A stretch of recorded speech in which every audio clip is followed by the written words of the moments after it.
Les ressources humaines sont au cœur de son entreprise.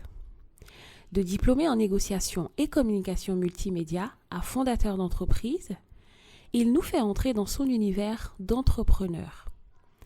Découvrons ensemble le monde de Smooth à travers son fondateur Daryl Wando, juste après la régie pub.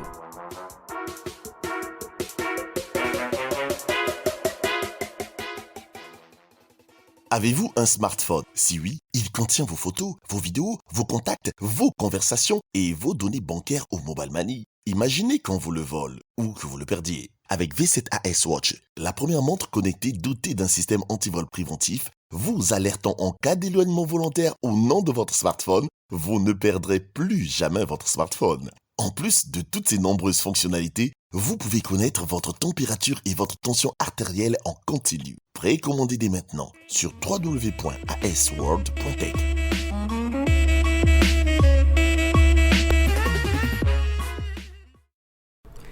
Daryl, bonjour. Bonjour Charlène. Comment tu vas? Ça va très très bien, merci. C'est un plaisir de te voir. Plaisir partagé. Alors aujourd'hui, nous sommes là pour en savoir un peu plus sur toi, parler de ton parcours en tant que Smooth, surtout. Et sans plus tarder, la première question quand même que je m'en vais te poser est de savoir pourquoi Smooth? D'où vient l'inspiration de Smooth? Pourquoi Smooth?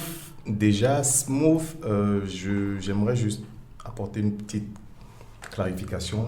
Ce n'est pas juste une entreprise qui fait des milkshakes. Bien évidemment, nous servons des milkshakes aux gens, mais le principal cœur de notre activité, ce sont les relations humaines. C'est-à-dire que nous mettons au cœur de toute notre stratégie, de tout ce que nous faisons, certaines valeurs qui sont l'empathie, la compassion, le partage. Et on va dire que tout ça, c'est le carburant de ce que nous faisons. Bien sûr, nous proposons des milkshakes, des boissons qui sont adaptées à chaque type de personne. Mais en dehors de ça, nous sommes surtout là pour apporter du bonheur à ceux qui consomment nos produits. Alors dis-moi, les valeurs que tu développes au sein de Smooth, est-ce que ce sont ces valeurs que tu partages à ta clientèle ou à ta communauté à travers tes créations, telles que les milkshakes et tout? Oui, mais avant même de partager ça avec nos clients, je le partage surtout avec mes collaborateurs. Parce que c'est eux qui sont en première ligne de front, c'est eux qui voient les clients, c'est eux qui sont en contact avec les clients. Moi aussi, quelquefois, mais pas de façon aussi fréquente qu'ils le font. Donc, c'est surtout ça en fait, c'est-à-dire montrer à nos collaborateurs ce que c'est que Smooth, leur rappeler tous les jours qu'il y a quelque chose qui doit nous guider, qui va au-delà de la rentabilité. L'argent, c'est important, on ne va pas se mentir, dans une entreprise. Mais je pense que l'argent ne fait pas tout. C'est vraiment quelque chose que j'ai découvert et qui aujourd'hui me permet de développer l'entreprise. Quand vous faites une course effrénée derrière le profit, vous allez juste avoir du profit. Mais lorsque vous mettez en place une stratégie qui vous permet de pouvoir être utile à votre communauté tout en dégageant du profit, là, vous avez une entreprise pérenne. Et comment est-ce que tu vois la réaction de tes collaborateurs par rapport à ce type de stratégie quand même que tu as mis en place pour ton entreprise? Déjà, j'ai la chance d'avoir de très bons collaborateurs. Même si je pense que ce n'est pas de la chance. Je suis très, très rigoureux sur le recrutement. C'est-à-dire que je ne prends pas juste des personnes qui ont besoin d'un boulot. Lorsque vous recrutez des personnes qui ont juste besoin d'un boulot, ces personnes travaillent pour votre argent. Mais lorsque vous recrutez des personnes qui partagent vos valeurs au-delà de l'argent que vous allez gagner ensemble, ces personnes-là sont dévouées, ces personnes-là servent une cause qui est beaucoup plus grande que leur personne. Très bien. Négociateur et communicateur multimédia. Dis-moi, qu'est-ce qu'un négociateur et un communicateur multimédia fait? Il fait du marketing. Il fait du marketing. Mais oui, ma principale formation, c'est ça, c'est le marketing. Mais voilà, aujourd'hui, c'est secondaire. Est-ce que tu penses que c'est un atout à ce que tu fais aujourd'hui? Je pense qu'avec l'expérience que j'ai aujourd'hui, je n'aurais jamais fait d'études supérieures. Honnêtement. Parce que tout ce que j'apprends aujourd'hui dans le business, je ne l'ai pas appris à l'université. Je l'ai appris sur le tas, je l'ai appris sur le terrain, je l'ai appris dans les livres. Mais voilà, sans vouloir cracher sur l'université, je pense que je n'ai pas appris grand-chose à l'université. J'ai juste eu les diplômes, c'est du papier, mais ça ne m'a pas servi en tant que tel dans mon entreprise. Donc voilà. En rien du tout. En tout cas, 5%. Pas beaucoup, 5%. La marque Smooth, d'où est venue l'idée? Parle-nous un peu du concept qui a suivi cette marque, la sortie de cette marque. Alors, Smooth, je vais être honnête avec vous, je ne sais même plus comment le nom m'est venu, honnêtement. Mais je me rappelle, la toute première fois que j'ai entendu le mot Smooth, c'était dans l'une de mes chansons préférées, une chanson de Egyptian qui s'appelle Winslow. I need to ask you what you use in your skin, baby. Tell me how your skin so smooth. Cause when you went slow on me, your teeth suck on me, baby, I love it like that. Et le terme m'avait intrigué, j'ai cherché les paroles, j'ai vu smooth, quelque chose qui est doux, qui est calme, qui est lisse. Donc, en fait, ça me rappelait un peu ma personnalité. Et derrière, c'était l'image parfaite de ce que je voulais comme entreprise. Donc, je ne sais plus à quel moment de ma vie je me suis décidé à prendre ça comme nom pour l'entreprise, mais voilà. Mais c'est resté jusqu'à ce que tu en fasses une marque quand même, hein, certifiée. Oui, bien sûr, parce qu'une marque déposée, pour moi, c'est la base du business. C'est-à-dire que si vous n'avez pas de marque déposée, vous travaillez, mais vous travaillez pour quelqu'un d'autre qui est plus intelligent et qui va déposer la marque avant vous. Et c'est peut-être un conseil que je vais donner à tous les entrepreneurs. Souvent, c'est vrai que déposer une marque, ça a un coût, on ne va pas se mentir. Mais ça doit même faire partie des premières choses que vous devez mettre dans votre budget. C'est-à-dire que déposer votre marque, c'est hyper important. Est-ce que tu as des astuces pour arriver à déposer sa marque? Non, il n'y a pas d'astuce. Il faut juste aller à l'Organisation africaine de la propriété intellectuelle. Ça, on va dire, allez, grosso modo, ça coûte 500 000. D'accord. Donc voilà, en fait, c'est tellement important qu'il ne faut pas négliger ça, en fait. Mais est-ce que c'est par ça que tu as démarré ou tu as d'abord eu un processus et après tu t'es quand même préparé? Parce qu'un entrepreneur qui démarre ne va pas aller mettre 500 000 francs déjà pour certifier une marque. C'est ce que je dis, en fait. Au début de Smooth, je savais déjà que j'allais déposer ma marque. D'accord. Quand je prenais des canettes et je voyais, quand je prenais des canettes et que je voyais Coca-Cola est une marque déposée de Coca-Cola Company, je me dis, ah mais attends, moi aussi je veux ça. Yes. Mais donc c'est surtout une question de vision aussi. Mais non, au début, voilà, j'ai pas commencé avec 500 000. Mais dans ma tête, c'était clair que voilà, il faut que je dépose Smooth comme marque déposée. Et c'est vrai qu'au début, ça n'a pas été facile, je ne vais pas vous mentir, parce que sortir 500 000 de cash flow comme ça, ce n'est pas évident. Mais je l'ai fait. Et voilà, aujourd'hui, on a... difficile.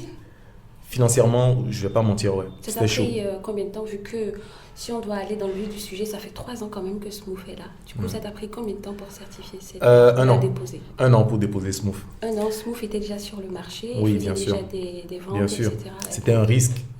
C'était un risque que je prenais. Mais voilà, l'objectif n'a pas changé. Dans ma tête, je savais que c'était ma marque, quoi. Tous les matins, enfin, j'avais un papier, j'écrivais Smooth avec le R entouré pour montrer que c'est une marque déposée. Tous les matins, je me disais, toi, tu as moi, tu as moi, tu as moi. Donc, en fait, c'est venu comme ça.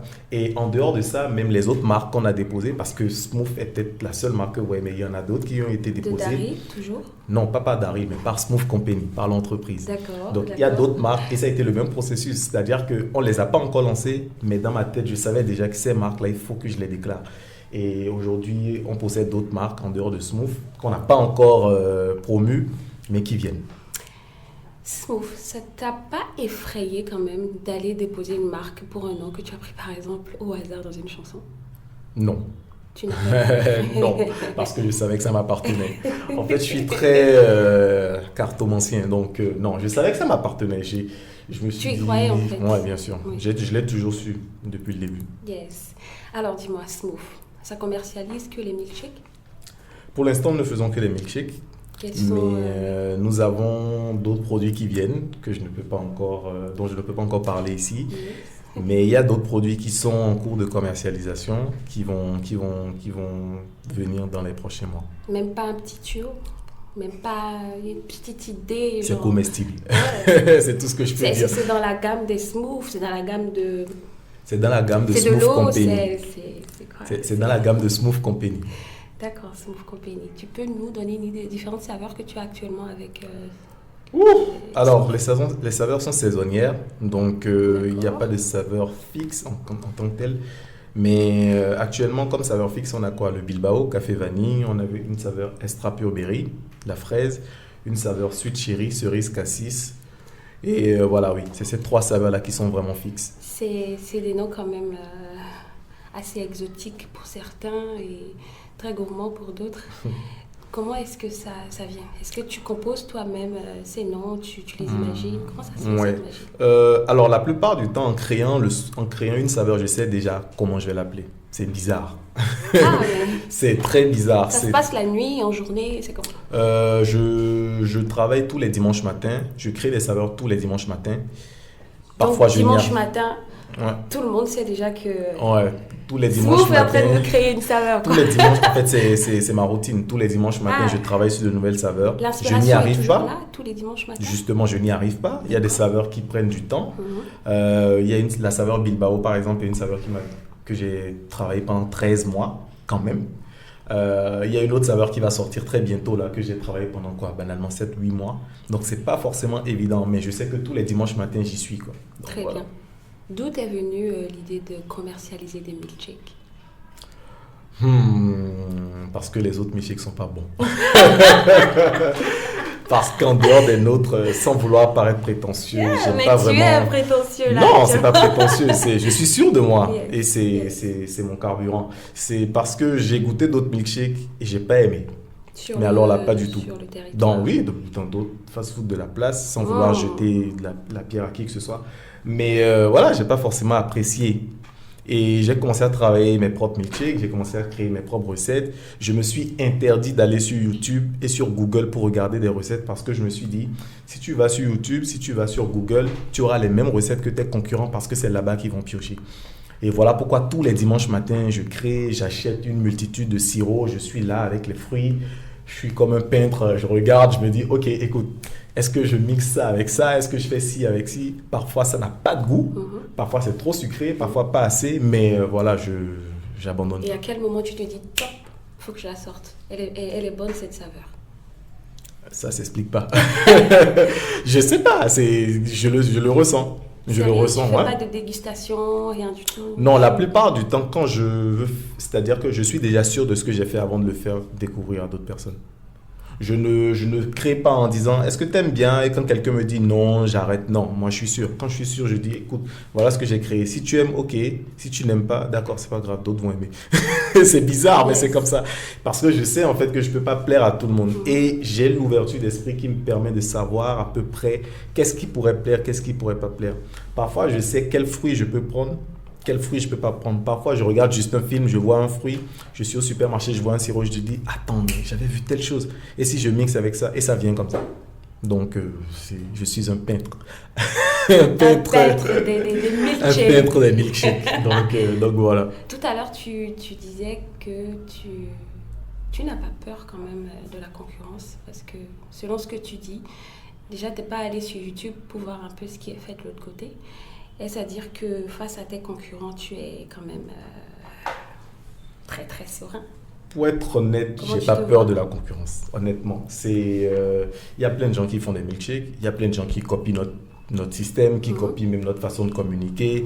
Récemment, on a même eu un cas, par exemple, d'une fille qui utilisait nos photos pour faire sa propre promotion et qui utilisait notre nom. Et comment Et tu justement, as... c'est parce si on n'était pas une marque déposée, on Yes. n'aurait pas pu régler ça, par Yes. exemple. D'où l'importance de déposer sa Yes, marque. yes. Mais non, j'ai pas peur de la concurrence. Je me dis qu'il y a de la place pour tout le monde. Et puis, je ne suis pas obsédé par la concurrence, je suis obsédé par mes clients. C'est-à-dire que si un client me dit « je n'ai pas aimé votre produit, je ne dors pas la nuit », moi, c'est ça en fait. Je ne dors pas, je n'ai pas d'insomnie parce qu'un concurrent est en train de vendre plus que moi. Ça, c'est le business. Donc, non, pas peur des concurrents. Ah, c'est chaud là. Smooth n'a pas peur de vous. On va parler de toi, personnellement. D'accord. Comment tu te vois en tant que... Est-ce que tu te vois en tant qu'entrepreneur? Comment est-ce que tu t'identifies dans le milieu du business actuellement? Entrepreneur, bien sûr. Entrepreneur. Bien sûr. Je veux... déjà, mon rêve, c'est de pouvoir créer 350 000 emplois d'ici 2051. C'est même pas un rêve, c'est un défi. Et donc, voilà, je veux qu'on soit le premier contributeur au PIB du Bénin. Et en dehors de ça aussi, je pense que ce serait dommage qu'à la fin de ma vie, que je ne puisse pas dire à Dieu, écoute, merci pour le talent que tu m'as donné, merci pour le génie que tu as mis en moi. Ce serait dommage que je n'en fasse rien du tout. Donc je mets mon talent, mon génie, tout ça au service de ma communauté. Ton quotidien d'entrepreneur, ça se passe comment? Alors actuellement, je suis plus dans la planification et dans la stratégie. J'ai une formidable équipe qui se charge de gérer, enfin de livrer, de recevoir les commandes et tout ça. Donc je travaille sur les prochaines étapes. Et voilà, c'est ça. Donc je planifie mes journées à l'avance. Le matin, je sais à peu près ce que je dois faire. Je le fais quand en journée il y a trop de bruit et que je n'arrive pas à me concentrer forcément. J'essaie quand même de suivre la chronologie de ce que je me suis fixé comme objectif et je finis souvent très tard le soir, ce qui est chaud parce que je n'ai pas assez d'heures de sommeil selon certaines personnes. Mais voilà, sinon à part ça, voilà. Entrepreneur accompli et heureux. Daryl aime la lecture et la musique. Ouais. Alors si tu dois nous parler de ta plus belle passion, est-ce que entre les deux, est-ce que tu nous parleras de lecture ou bien de musique? Honnêtement, c'est dur. C'est très dur, c'est très très dur parce que j'adore lire et j'adore écouter de la musique. J'ai fait de la musique d'ailleurs, ce qui n'est pas un secret. D'accord. Mais je dirais la musique parce que la musique c'est spirituel en fait. Il y a des moments où tu n'as pas forcément envie de lire, tu as mal aux yeux, tu as mal à la tête, mais la musique, peu importe le moment, tu écoutes de la musique parce que ça t'apaise, ça te calme, la musique, je pense que ça connecte à l'âme, c'est-à-dire ça connecte au moi intérieur, au moi profond. Donc, Et tu faisais quel style de musique? Je faisais du rap, bien sûr. Ah oui. Bien sûr, donc voilà. Mais ouais, bien sûr, la musique, je dirais. La musique. Et au cours de tes séances de lecture, est-ce qu'il y a quelque chose que tu aimerais partager avec nous, que tu as eu à apprendre récemment lors de tes lectures, dans un de tes livres, parce que tu en as assez quand même. Alors, actuellement, je suis en train de lire Power, les 48 lois du pouvoir. Tu le conseillerais à un entrepreneur actuellement? En fait, ce livre, il est dangereux. Je ne le conseille pas forcément aux gens parce que c'est un livre qui est très porté sur la manipulation. Et voilà, quoi, c'est très porté sur la manipulation. Donc, non, je ne conseillerais pas Power. Mais le premier livre que je pourrais conseiller à un entrepreneur, c'est La Vache Pourpre de Seth Godin. C'est une bête de livre. Si un entrepreneur veut démarrer, quel est le premier livre que tu lui demanderais d'acheter actuellement, s'il veut démarrer son business? Imite. Ouais, Imite. Enfin, Imite et La Vache Pourpre quand même. D'accord, ok. Smooth, si tu dois le qualifier en 3 mots. Empathie, compassion et partage. Tes appréciations en 3 ans de parcours. L'entrepreneuriat, c'est dur, les gars. L'entrepreneuriat, c'est dur, les gars. C'est chaud. C'est chaud. Mais voilà, c'est la passion. C'est comme je dis tous les jours, quand on rencontre quand on a des défis, on a des choses, je me dis, écoute, Daryl, personne t'a forcé, personne t'a obligé à te lancer dedans, donc tu fermes ta gueule, tu travailles. Donc voilà, j'aime pas me plaindre, j'aime pas dire aux gens, écoutez, ouais, ça marche pas, je suis pas dans ça en fait. Il y a un dicton que j'aime beaucoup qui dit, enfin de Vusi Thembekwayo, qui est un entrepreneur sud-africain que j'adore, qui dit est-ce que tu veux le progrès ou est-ce que tu veux les émotions? Parce que tu ne peux pas avoir les deux. Tu ne peux pas te plaindre et progresser. C'est soit tu progresses, tu fermes ta bouche, tu travailles, soit tu es là, tu te lamentes et voilà, tu fais comme la plupart des humains. Ce que je ne veux pas. Donc je préfère travailler, fermer ma bouche et progresser. Ouais. En parlant de progrès, quels sont les défis que tu rencontres actuellement avec Smooth? Scale up. On veut... je sais pas comment on dit tout scale en français. Alors, on est en pleine phase de croissance et de développement là actuellement. Et voilà, on revient encore sur quelque chose que j'avais dit avant. L'université, ça, c'est pas grand-chose. Je suis désolé encore. Mais j'ai étudié du marketing. À nos frères à l'université, écoutez, non, franchement, je dis souvent aux personnes que je connais, si c'est pas un domaine technique, vas-y, prends l'argent de l'université, investis dans un business. Si tes choses, dis-toi que tu es allé à l'université et qu'ils t'ont pris ton argent. Au moins, tu es allé à l'université. Parce qu'il y en a qui n'ont même pas franchi ce cap, mais quand même qui ont pu s'en sortir dans l'entreprise. Bien sûr. Moi, je dis, honnêtement, si je savais ce que je sais aujourd'hui, j'aurais jamais fait l'université. J'aurais pris l'argent de mes parents et j'aurais investi dans Smooth. Et honnêtement, on ne serait pas là. Peut-être que j'aurais échoué. Tu sais qu'il y a des rebelles. Non, mais peut-être que qui j'aurais risquent échoué. vraiment de faire ça. Non, mais peut-être que j'aurais échoué. Mais ça aurait été cool. Au moins, je vais me dire, écoute, voilà, tu as essayé quelque chose. Tu es responsable. Voilà, c'est comme moi. En fait, j'ai pas peur de l'échec. C'est bizarre, mais c'est comme ça, quoi. On échoue plein de fois avec Smooth, mais les gens ne savent pas. Yes. On encaisse en interne et puis on se dit, écoute, qu'est-ce qu'on tire comme enseignement? Voilà, la prochaine étape, c'est quoi? Et puis voilà. Et en parlant de prochaine étape, c'est quoi la suite? On peut pas vous dire. Ah. On peut pas dire. Ah. Mais tout ce que je peux vous dire, c'est qu'on travaille beaucoup actuellement. On est en phase de croissance et de développement, comme j'ai dit. Donc, on compte couvrir de nouvelles villes encore et toujours. Et puis... Actuellement, vous êtes à Porto Novo. Ouais, Cotonou, Porto Novo, Calavi. Et comment ça se passe à Porto Novo? C'est une nouvelle quand même. Porto Novo, c'est un grand marché. D'accord. Et parallèlement, c'est un grand défi pour nous. C'est-à-dire qu'avant même de se lancer, on savait que ce ne serait pas facile. Mais bizarrement, les premières semaines ont été géniales. En tout cas, on est toujours au début. Ça va faire là, combien de temps que vous êtes implanté à Porto là, on est Novo? quoi? Ça fait à peine un mois. D'accord. Ça fait à peine un mois. Et c'est L'accueil, super. vous trouvez Parfait. Parfait. En fait, comparativement à Cotonou au départ. pour être honnête, les Porte-Noviens sont très chaleureux. C'est-à-dire que c'est dans la culture. C'est limite, tu as l'impression qu'ils te connaissent depuis des années. Et puis ils sont très, très chaleureux. Et je suis de Porto d'ailleurs, donc je connais un peu ça. Mais voilà, donc Porto Novo, parfait.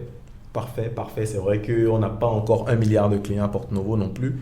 Mais on a une bonne communauté. Et puis voilà, on travaille. On lâche rien. Outre le nombre d'emplois que tu souhaites créer en 2050, 51. dès 51, d'accord. Dans 5 ans, Ouais. où est-ce que tu vois Smooth? Ou comment est-ce que tu vois Smooth dans 5 ans? Dans 5 ans, j'aimerais quand même... enfin, je peux pas... Il y a quelque chose il y a une chose sur laquelle je suis en train de travailler actuellement que je ne peux pas encore dire. Mais d'ici 5 ans, je pense que ça va permettre à la majorité de mes employés de pouvoir créer des emplois à leur tour. Très bien, des auto-entrepreneurs. Ouais, je pense que c'est un gros programme sur lequel je travaille, qui m'arrache un peu les cheveux d'ailleurs, parce que c'est compliqué à mettre en place. Mais ouais, je pense d'ici 5 ans, c'est vraiment l'objectif premier, qu'on puisse permettre à au moins la moitié de nos employés de permettre à d'autres personnes d'avoir du boulot, de vivre et tout ça, et tout ça, et tout ça. Donc je veux que chaque employé puisse avoir un impact sur sa communauté. Sa propre communauté. Ouais. Comment vois-tu le niveau de l'entrepreneuriat au Bénin?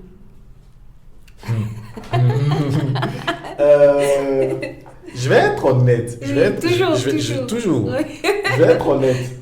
En fait, il y a un problème qu'on a, pas forcément au Bénin, mais les francophones. Les francophones sont plus portés dans le... C'est-à-dire qu'on est plus dans le paraître que dans le travail. Il y a beaucoup qui sont plus portés... Enfin, on est plus dans le paraître, on est plus dans le « hey, je suis », beaucoup moins que dans le travail. Il y a beaucoup de gens qui passent plus du temps sans vouloir jeter la pierre à qui que ce soit ou juger qui que ce soit. Il y a des gens qui sont plus dans le « ouais, je passe mes journées sur Snap, mais écoute, quand je vends des articles, je te fais les photos, je fais les vidéos. Yeah, écoute, je suis entrepreneur. » Mais entrepreneur, tu sais même pas c'est quoi les taxes, tu sais même pas c'est quoi tes marges, c'est pas si... Les impôts. Voilà, donc je pense que le jour où on va prendre conscience que ce n'est pas juste à la bouche et que c'est surtout dans le travail, on va changer beaucoup de choses. Donc voilà. Est-ce que Smooth est le premier essai de Daryl? Oui. Premier essai. Oui, et il sera le dernier. Ah, bien sûr. Mais est-ce que tu as d'autres projets sur lesquels tu travailles? En fait, j'ai une philosophie dans la vie. C'est-à-dire que je préfère être à 1 million de % dans une chose que d'être à 10%, 20% dans 1 milliard de choses. Je suis à 1 million de % dans Smooth. C'est-à-dire que je vis Smooth, je respire Smooth. Tout ce que je fais, c'est à propos de Smooth. C'est-à-dire que même les projets dont je parlais tout à l'heure, c'est des projets de Smooth. Les marques dont on parlait tout à l'heure, c'est des marques qui appartiennent à Smooth, qui n'appartiennent pas à Daryl. Très bien. Donc voilà. Belle précision. Ouais. Quelles sont les qualités d'un bon leader pour toi? Un bon psy. Un leader doit être un bon psy. C'est-à-dire, un bon psy. Il doit savoir analyser le comportement de ceux qui l'entourent. Et il doit être, je pense, un visionnaire. C'est-à-dire que quand l'équipe saute de joie Le leader doit dire non, les gars, il y a un problème, on est content, mais il y a un problème, il y a un danger que vous ne voyez pas. Et quand l'équipe, justement, est en train de déprimer ou l'équipe a une baisse de forme, une baisse de morale, le leader doit dire non, les gars, écoutez, les mêmes personnes qui ont réalisé une année exceptionnelle sont les mêmes personnes qui sont en train de passer par une phase un peu plus compliquée. Donc, la personnalité n'a pas changé. C'est juste le temps qui n'est pas le bon. Comment est-ce qu'on réajuste les voiles? Comment est-ce qu'on va dans cette direction? Comment est-ce qu'on fait telle chose pour corriger le tir? Donc, le leader doit rassurer. Voilà. L'entrepreneur qui t'inspire le plus au Bénin? Le président de la République. C'est un sacré entrepreneur. Pourquoi? Parce qu'il est bon, écoutez. Il est très bon. En fait, il faut avoir le courage de le dire. En dehors des opinions politiques et tout ça, il est très smart. Il est très fort. C'est un exemple à prendre? Ouais, bien sûr. C'est un modèle. J'aimerais le rencontrer, lui, en plus. Ah ouais. Pendant qu'il est encore président. Ouais. Ce serait le kiff. Et dans le monde actuellement? Pardon? Un entrepreneur. Dans le monde que tu aimes bien, que tu aimerais quand même que nous, jeunes entrepreneurs, il y en a deux. Il y en a deux. Elon Musk, qui pour moi est un génie, un extraterrestre, quoi. Ouais, Elon Musk. Et il y a un entrepreneur sud-africain, Vusi Thembekwayo. Oui, franchement, j'aimerais que tous ceux qui écoutent puissent faire des recherches Google sur ce mec. C'est un génie, un vrai génie. Donc, ouais. Parlons alors de Daryl avant Smooth et de Daryl après Smooth. Qu'est-ce qui a changé selon toi? Je pense que je suis devenu plus mature. J'ai compris le sens de la vie. J'ai compris que, voilà, on n'est rien sans les autres. Et tous les jours, je me demande comment est-ce que je peux être utile à ma communauté. Je ne me demande pas comment je peux gagner de l'argent, je me demande comment je peux être utile à ma communauté. Comment l'argent que je gagne peut servir une cause plus grande que ma personne. Voilà. Comment est-ce que tes parents voient ta situation d'entrepreneur? Qu'est-ce qu'ils pensent de... Mes parents sont fiers. Mais ils ne me le disent pas, ils sont pudiques, mes parents. Et ils ont été un soutien quand même pour toi? Oui, bien sûr. Honnêtement, ouais. J'ai cette chance-là. Chez moi, enfin, dans ma famille, quand quelqu'un a un projet, c'est que c'est toute la famille qui a le projet. Tout le monde se casse la tête pour que le projet marche. Donc, c'est une force. Et qu'est-ce que tu dirais ou quel conseil donnerais-tu aux parents qui empêchent actuellement leur enfant d'entreprendre? C'est vrai que c'est dur l'entrepreneuriat, on ne va pas se mentir. Voilà pourquoi il faut choisir un projet, pas juste pour l'argent que ça va apporter, mais parce qu'on est passionné. Après, les parents, ils sont dans leur rôle, ils veulent protéger, ils ne veulent pas que leur enfant souffre, ils ne veulent pas que leur enfant soit dans le besoin. Mais voilà, quoi, j'aimerais juste dire aux parents que à leur époque, il y avait également des entrepreneurs. J'aimerais surtout dire également à ceux qui vont écouter, qui veulent se lancer dans l'entrepreneuriat, il ne faut pas se lancer parce qu'un ami s'est lancé. C'est très important. Et honnêtement, si vous n'avez pas une force mentale très forte, vous ne lancez pas dans l'entrepreneuriat. Parce que ça sent la dépression. Et il y a beaucoup d'entrepreneurs qui sont dépressifs, qu'on ne connaît pas, qui n'en parlent pas, mais il y en a plein. Donc, à un moment, c'est chaud. C'est très, très chaud. On ne va pas se mentir, c'est très chaud, mais c'est très passionnant. Donc, voilà. Il y a une phrase que j'ai lue dans un livre qui s'appelle L'art de la victoire de Phil Knight, qui raconte l'histoire du fondateur de Nike, qui a changé ma façon de voir les choses. Il dit: la croissance, c'est la vie. On grandit ou on meurt. C'est quelque chose que je garde et que je lis tout le temps parce que ça m'obsède. C'est comme un mantra pour toi. Ouais, ça m'obsède. Et il faut, lorsque vous voulez vous lancer, enfin lorsque vous vous êtes déjà lancé, avant même de vous lancer, il faut choisir le bon projet, patati et patata. Il faut travailler comme si votre vie en dépendait. Il ne faut pas s'éparpiller aussi, faire beaucoup d'autres choses parce que souvent en tant qu'entrepreneur, on est très éparpillé. Ouais, bien sûr. Il faut rester focus en fait. Il y a plusieurs personnes qui disent, il y a une citation, je sais pas quoi, je vais être poli mais de merde, excusez-moi, qui dit ouais, il faut pas dépendre d'une seule source. On est tous d'accord. Mais si au début tu n'as pas encore fait tes preuves avec un projet, que tu t'éparpilles, tu iras nulle part. Tu ne vas jamais battre. C'est un peu comme la goutte d'eau qui finit par creuser la roche. Tu ne vas jamais battre un gars qui se réveille tous les matins et qui est en train de travailler comme un malade sur un même projet. Tu ne vas jamais le battre. Tu ne pourras jamais le battre. Il faut de la constance. Ouais, c'est comme un sportif de haut niveau. C'est comme un sportif de haut niveau. Il faut tout le temps travailler, tout le temps. Et maintenant, lorsque vous avez fait vos preuves avec un premier projet, que vous avez assez de cash flow, là, maintenant, vous pouvez diversifier vos sources de revenus. Donc voilà. Donc travailler... précis pour entreprendre. Non. travailler, anticiper les prochaines vagues. Il ne faut jamais subir le marché. Il faut toujours anticiper, il faut préparer. Il ne faut pas être celui qui réagit. Il faut être proactif et non réactif.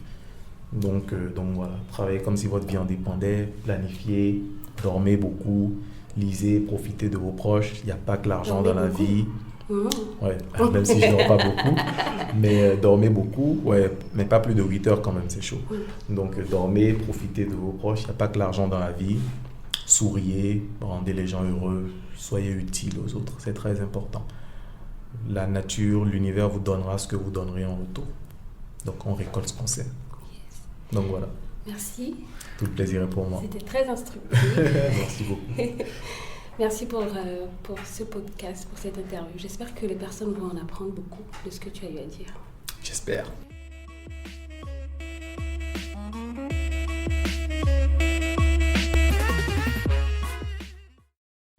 Passion, constance, créativité, certains ingrédients à développer au quotidien pour toute entreprise, toute marque, tout projet.